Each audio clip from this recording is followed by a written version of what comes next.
Chapter 4. The Barracks' Cold Breath. The imposing grey stone walls of the military academy ushered in a new beginning for Arion. The familiar scent of freshly cut wood from Sander's workshop and the cosy hum of the village were now replaced by the rhythmic footsteps of over 100 young men, sharp commands, and the barracks' unique, disciplined atmosphere. Yet, surprisingly, there was an unexpected comfort in this new environment. It was spring, and the air outside was warm and fresh.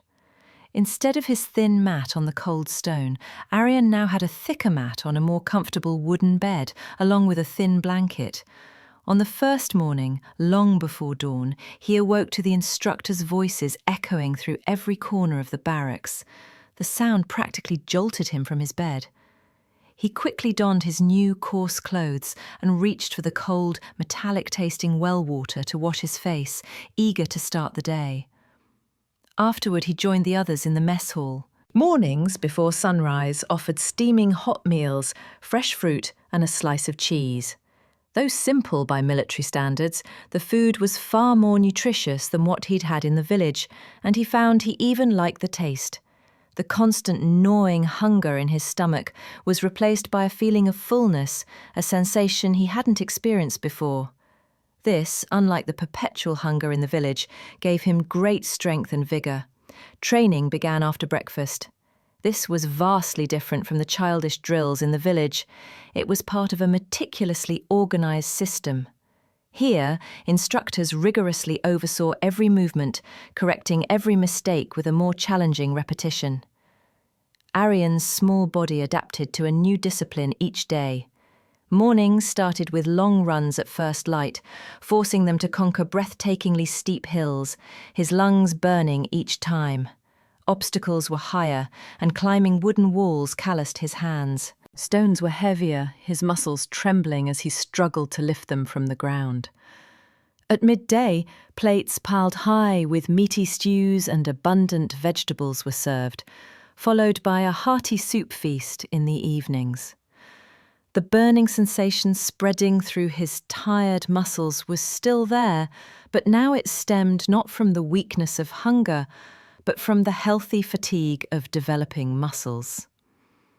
In the evenings, when he collapsed onto his hard wooden bunk, his body was so exhausted he didn't even have the energy for dreams. He simply wanted to sink into a deep, painless sleep and find a few hours of peace before starting the next day. The military academy's curriculum was quite comprehensive. In addition to physical training, there were lessons in strategy, cartography, history, and even basic reading and writing. For Arion, one of the biggest challenges was reading and writing. During explanatory lessons, he would stare blankly at the letters written on the parchments in front of the instructors. The letters were a jumble of meaningless lines and curves to him.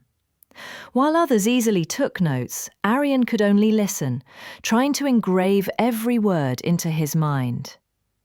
This wasn't like the last exam, he thought to himself. There someone read the text to me, and I just tried to write a few words Sander taught me. Here, he had to understand everything on his own. However, his mind was not only filled with lessons, but also with the graceful face and image of Lyra. He remembered Sander telling him to become a great man, a man worthy of a princess.